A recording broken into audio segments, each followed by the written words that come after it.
जय हिंद। किसी ने बहुत खूब कहा है, आसान नहीं है जवान कहलाना यारो, जज्बात पिघाल कर रगों में लोहा भरना पड़ता है। नमस्कार दोस्तों, मैं सृजन शर्मा आज आपका स्वागत करता हूं जय हिंद कार्यक्रम में। आज हमारे समक्ष मौजूद हैं lieutenant colonel Vijendra Gurung retired, जिन्होंने 40 साल अपने आर्मी को दिए हैं और आज हमारे समक्ष मौजूद हैं। सर, आपका बहुत बहुत स्वागत है इस प्रोग्राम में।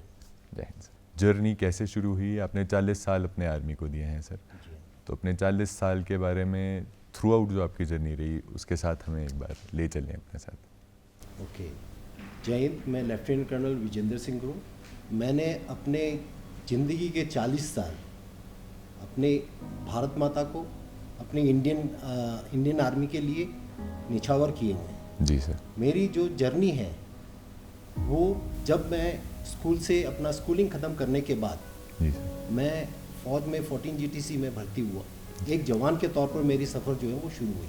जी सर। जैसे जैसे हमने अपनी सफ़र शुरू किया, आगे चलता रहा हमारा फ़ौज में जो चलता रहा, उसके बाद हमें अपना प्रमोशन हम लेते रहे। प्रमोशन के बाद बीच में हमें हालांकि हमें पहले से ही मालूम था कि हम ऑफिसर्स भी बन सकते हैं। जी। इंडियन आर्मी में ऑफिसर्स बन के हम अपने जवानों को, अपने जो सुबॉर्डिनेट्स हैं उसको हम आगे बढ़ा, उनको आगे ले जा सकते हैं, उनको लीड कर सकते हैं। जी। तो उसी जज्बात को उस पर हमने रखा और जैसे हमारा अपना सर्विस आगे बढ़ता गया, जैसे जैसे हमारी एक्सपीरियंस होती रही, तो हमने अपने स्कूल के अपना जो एग्ज़ाम है फ़ौज में, जी। आर्मी में ऑफिसर बनने के लिए 3-4 ऐसे अपॉर्चुनिटीज़ हैं जो कोई डायरेक्ट उसमें आता है, NDA के थ्रू आता है, डायरेक्ट एंट्री आता है। आप अगर फ़ौज में भर्ती हुए हैं, फ़ौज से हैं, सर्विस में हैं, तो सर्विस एंट्री होती है। सर्विस एंट्री में तीन हमारे पास अपॉर्चुनिटीज़ हैं। एक ACC, जिसको कि वो हमारा जैसे CDS का एग्ज़ाम होता है, उसी मुताबिक उसका भी हमारे फ़ौज में एग्ज़ाम होता है। ACC में जाते हैं, वहाँ पर हम 4 साल बिताते हैं, फिर उसके बाद अपना ऑफिसर्स का रैंक हम लेते हैं। अच्छा। दूसरा आता है हमारा स्पेशल कमीशन ऑफिसर, जो कि नए नए इंट्रोड्यूस हुआ है, वो 97 में इंट्रोड्यूस हुआ था। तो एक वो है, और दूसरा टेक्निकल एंट्री है।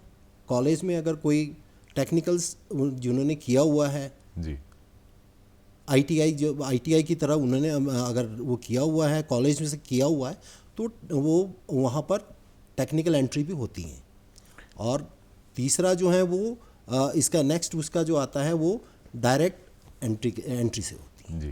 आगे के 20 साल के बारे में बताएं सर। आगे के जो आपने किन वॉर्स में आपने पार्ट लिया और कैसा ओवरऑल एक्सपीरियंस रहा? मेन जो है, जब हमने कमीशन लिया उसके बाद हमारी वॉर जो हम गए हैं वो कारगिल वॉर में गए थे। जी सर। लेकिन उससे पहले छोटे छोटे हमारे जैसे कुछ सालों, जैसे आप लोगों को मालूम होगा कि यहाँ पर सर्जिकल स्ट्राइक के बारे में। जी।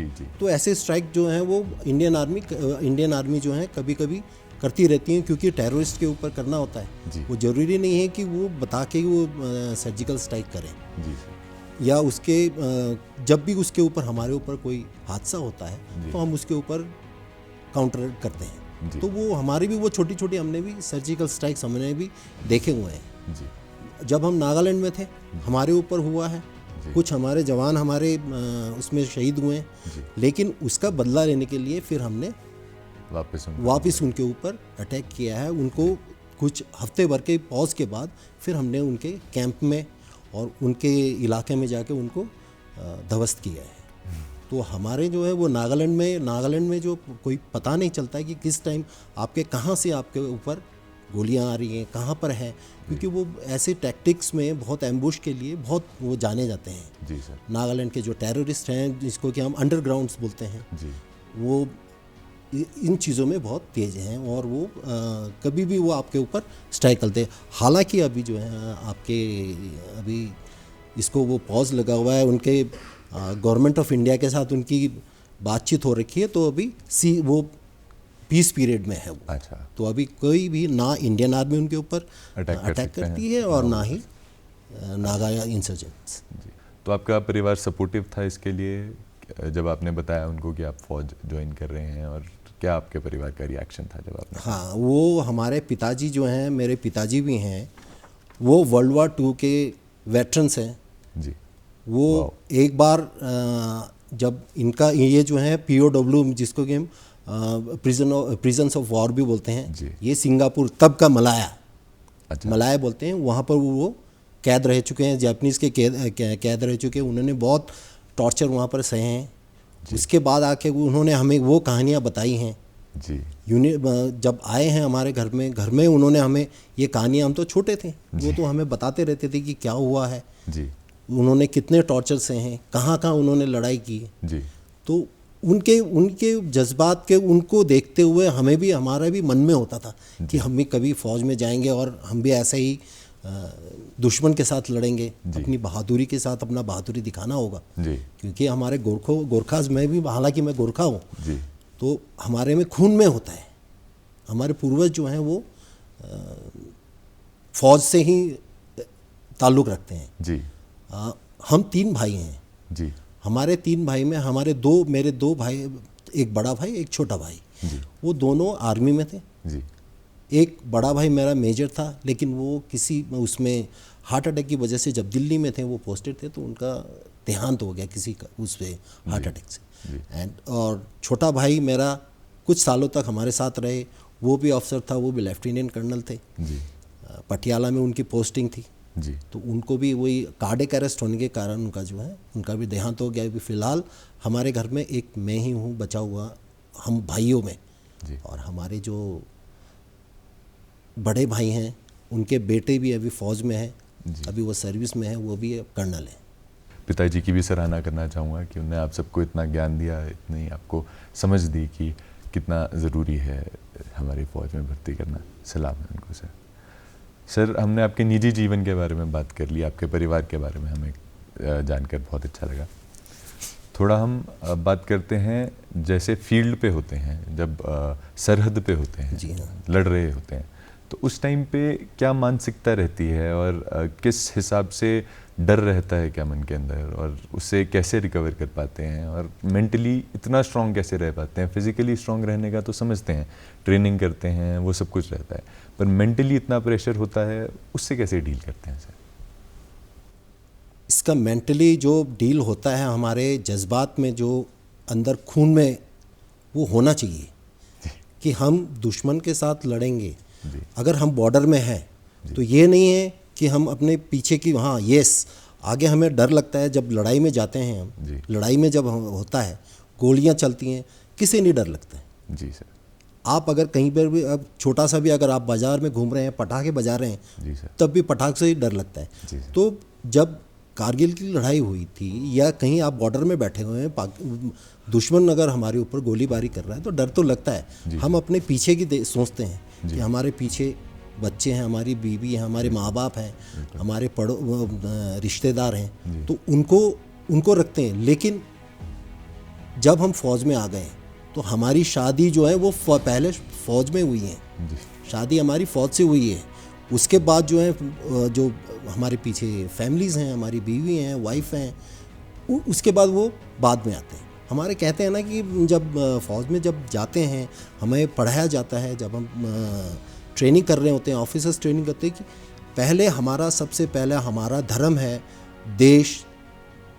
देश को बचाना, उसके बाद अपने लोगों को देखना, और उस एरिया को, उसको देखना है, ज़मीन को देखना है, जो कि सबसे हमारा पहला कर्तव्य है। जी सर। उसके बाद हमारी कर्तव्य आती है हमारे सुबॉर्डिनेट्स होते हैं, जी सर, जो हमारे नीचे अंडर में हमारे काम कर रहे हैं, सुबॉर्डिनेट्स हमारे नीचे काम कर रहे हैं, उनकी देखभाल करना, उनका वेलफेयर करना, वो हमारा काम। जी सर। और सबसे आखिर में आता है हमारा अपनी सेफ्टी, अपना जो कुछ भी है वो सबसे लास्ट में आता है। तो इसलिए हमारे मन में ये रहता है कि पहले अगर हमें बताया गया हुआ तो हम उसी के मुद्दे पर चलते हुए हमें देश को पहले देखना है। जी सर। हमने अपने देश को बचाना है। जी सर। हमने अपने लोगों को, हमने सुख शांति से पीछे हमारे क्या हो रहा है, क्या डेवलपमेंट होना है, वो हमारे ही कारण अगर हम आगे हैं, अगर हम चौकस हैं, तो हमारे फिर वो देश जो है वो भी हमारी पीछे हमारे हौसला देती है, और वो भी अपनी तरफ अपने रास्ते में चलते हैं और तरक्की करते हैं, और हमारा जो है फिर मन लगा रहता है कि यस, हमने अच्छा काम किया, हम अपने देश को बचा रहे हैं, हम अपने ज़मीन को बचा रहे हैं, दुश्मन को नहीं दे रहे हैं, हम दुश्मन को आने से रोक रहे हैं। अगर वो आ गया तो फिर दुश्मन अगर आ गया तो फिर ज़मीन हमारी चली जाएगी, जी, तो या तो हमारी जान जाएगी या दुश्मन जाएगा। बहुत बड़ी बात है सर।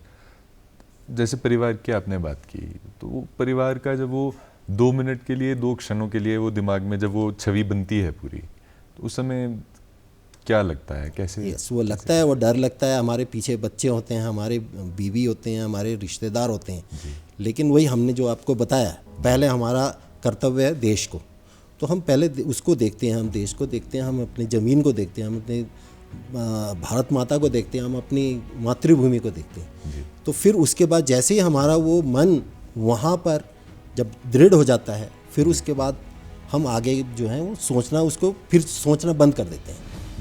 पीछे जो है फिर हमारा, अगर हम आपके इलाके को देख रहे हैं, आपके मातृभूमि, हम अपनी मातृभूमि को देख रहे हैं, तो पीछे हमारी जो गवर्नमेंट है, हमारे आर्मी है, हम आर्म फोर्सेस हैं, वो हमें, हमारी बीवी बच्चों को, हमारे सरकार जो है वो फिर हमारे बच्चों को भी देख रही हो। जैसे हम छुट्टी जाते हैं, बाहर बैठे हुए हैं, पहाड़ में बैठे हुए हैं, जंगल में बैठे हुए हैं, रेगिस्तान में बैठे हुए हैं, हमारे भी मन में होता है कि हम भी अपने रिश्तेदारों से मिले, अपने बच्चों से मिले। जब आते हैं तो हमारे भी मन में कुछ टीस तो होती है कि इतने वो हुए हैं, तो हमें अपने बच्चों से मिलने में भी अच्छा लगता है। फिर आके फिर हम उनको बताते हैं कि हमने ये किया, हमने, हमारे साथ ये हुआ है, हमारे साथ हमने ये किए हैं, सब कुछ किए हैं, तो वो हमें भी अच्छा लगता है। और उनको वो कहानियाँ बताते हुए, ताकि पीछे जो हैं अगर वो सुने, अपने दोस्तों से बात करें और उनके ऊपर जो हैं वो उनमें भी आते रहें। कोई जो आपके स्पेशल ऑपरेशंस रहे हैं जहाँ पे एक्चुअल में गोली चली हैं, गोलियाँ वगैरह चली हैं, बॉर्डर पे जो चली हैं, उनके बारे में थोड़ा बताइए, कौन से वो ऑपरेशंस थे? गोलियां तो ऐसा है, गोलियां तो हर जगह में चलती हैं, जहाँ पर भी हम बॉर्डर में गए हुए हैं, जहाँ पर भी हम पोस्ट में हमने बैठे हैं, हमने गोलियां ही सुनी हैं, गोलियों की आवाज़ ही सुनी है। लेकिन जो हमारे साथ ज़्यादा हमने लाइव देखी हैं, अपने साथ जो हुआ है, हमारे साथ जो गुजरा है, वो कारगिल में हुआ है। एक दूसरा हमारा नागालैंड में हुआ है, नागालैंड में हमने वो उसमें ऑपरेशंस में। तीसरा जो है हमने फिर दोबारा, हम जब श्रीनगर में एंटी टेररिस्ट जब हम कार्रवाई कर रहे थे उनके ऊपर, तो वो कार्रवाई हुई। यस, कारगिल के टाइम में शुरू में जब हमें इंडक्ट किया गया, उस समय हम श्रीनगर में, हमारी यूनिट जो है वो श्रीनगर में थी, हम वहाँ पर ऑपरेशन कर रहे थे, टेररिस्ट के पीछे भाग रहे थे, क्योंकि ये पाकिस्तान की तरफ से या दूसरे वो यूनिट दूसरे देशों की तरफ से वो हमारे ऊपर लोग जो हैं हमारे ऊपर भेज रहे थे, टेररिस्ट भेज रहे थे, उनको रोकना था, ताकि वो देश में अपने हमारे इलाके में आके, मातृभूमि में आके वो ज़्यादा कोई डेवास्टेशन ना करे। तो उसमें हम श्रीनगर में वो कार्रवाई हमारी चल रही थी, लेकिन अचानक पता चला कि कारगिल में कारगिल में बैठे हुए हैं। अच्छा। पहले तो शुरू में हमें ये बताया गया कि वहाँ पर सिर्फ टेररिस्ट बैठे हुए हैं, वो पहाड़ी में बैठे हुए हैं, लेकिन वो नहीं था, वो एक्चुअल में वो नहीं था। क्योंकि जब आपने कभी सुनी होगी कहानी कैप्टन सौरभ कालिया के बारे में, उसको कैसे उनको टॉर्चर किया गया था, पकड़ने के बाद उनके पेट्रोलिंग पार्टी को कैसे टॉर्चर किया था, तो तब जो है वो पता चला कि ये टॉर्चर जब अगर उन्होंने पेट्रोलिंग पार्टी को पकड़ी है, तो वो टेररिस्ट तो हो नहीं सकती। अच्छा। वो या तो आर्मी हो सकती है, या सीखे हुए आर्मी के ही कुछ लोग हैं जो टेररिस्ट के साथ मिलकर आए हुए हैं। उनको तो पहले मतलब आइडिया नहीं था कि वो एक्चुअल में आर्मी के लोग तैनात नहीं है, आपको लग रहा था वो टेररिस्ट हैं दूसरी? हाँ, हमें भी बताया गया था कि वो टेररिस्ट हैं पहाड़ी पर। उस समय हम जब आए तो हमें दराज सेक्टर में, वहाँ पर कारगिल सेक्टर में उतारा गया। कारगिल सेक्टर में उतारा गया, हमें भी बताई गई कि ये पहाड़ियाँ जो हैं, ये इन पहाड़ियों में 3 से 4 हैं। एक जो पोस्ट है, एक पहाड़ी है, एक टुकड़ी, वो उसका जगह है, वहाँ पर 3 से 4 आदमी रह रहे हैं। तो लोगों में यही होता है कि फौज में ये होता है कि 3-4 हैं, उसको तो हम लपेट लेंगे, किसी भी कैसे भी हम उसको ख़त्म कर देंगे, वो हमारे साथ टिकने वाला नहीं। लेकिन जैसे ही हम उनके ऊपर कार्रवाई करने के लिए चढ़े, तो वो टेररिस्ट नहीं थे, वो पूरी पहाड़ियों पर बैठे हुए थे, जी पूरी पहाड़ियों को उन्होंने कवर करके रखा हुआ था। जी उनके पास हैवी मशीन गन्स थे, जी उनके पास मोर्टार थे, जी उनके पास पीछे से उनके सपोर्ट में आर्टिलरी बम आ रही थी जी जो कि हमारे ट्रूप्स के ऊपर गिर रहे थे।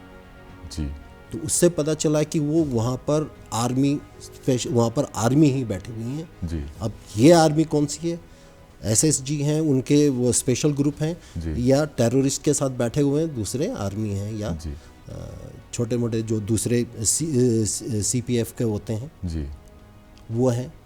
लेकिन बाद में पता चला जब गोलियां हमने लोगों के हमारे सिर के ऊपर से निकली, पैरों के पास से निकली, जी गोले गिरे, जी तब पता चला कि ये आर्मी ही है जी। जो हमारे ऊपर यहाँ पर पहाड़ी में आके बैठे हुए हैं। तो आपका क्या रिएक्शन था, आप कैसे आपने उसके लिए किया?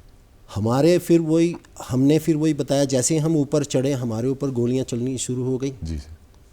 लोग पीछे से, अब हमने कभी ऐसी गोलियां इतनी ज़्यादा भारी तादाद में गोले नहीं देखे थे। जी जब बस हमने तो सिर्फ पटाखे की जैसे आवाज़ आती थी, हम तो वो गोलियां हमने सुनी। लेकिन जब गोले कान के पीछे आसपास ऊपर हमारे दाएं बाएं गिरे, कान के आवाज़ जो फटने लगी, जी कान में जो है जो गूंजने लगी, जी। तब हमें पहले तो शुरू में डर लगा। जी धड़कता है, किसी का भी इंसान है, किसी का भी वो जी उसको डर लगता है।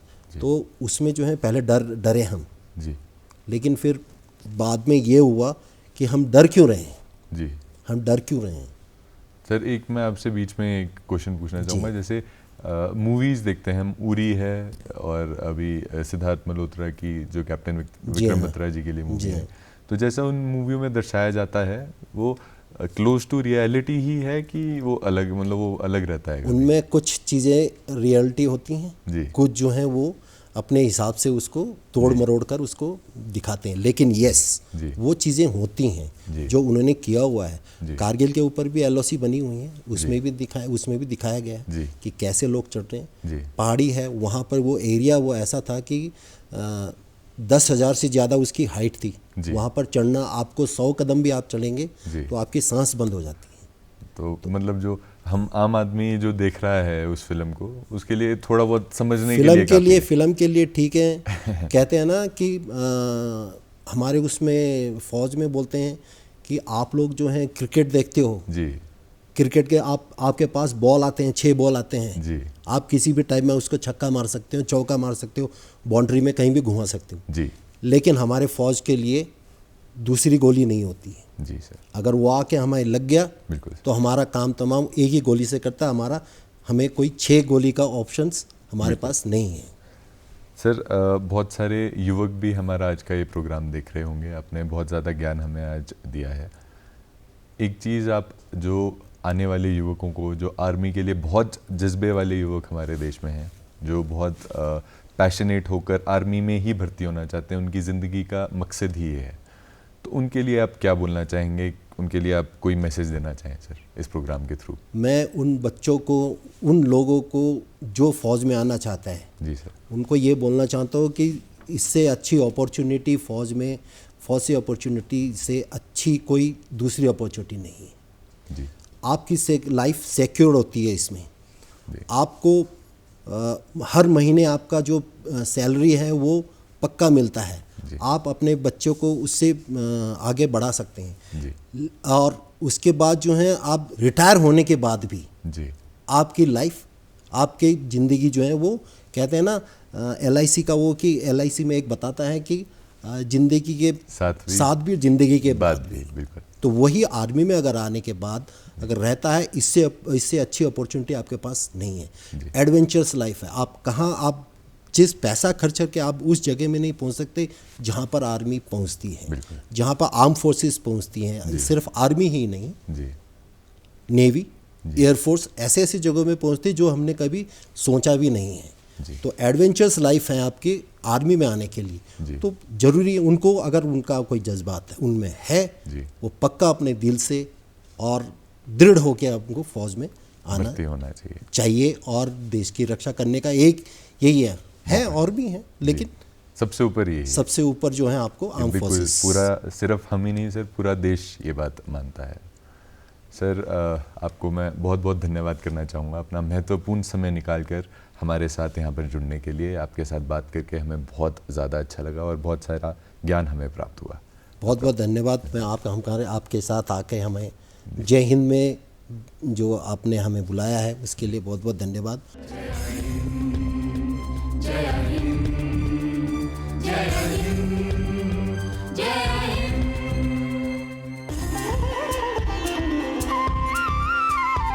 जय हिंद का नारा है, जय हिंद का नारा है, भारत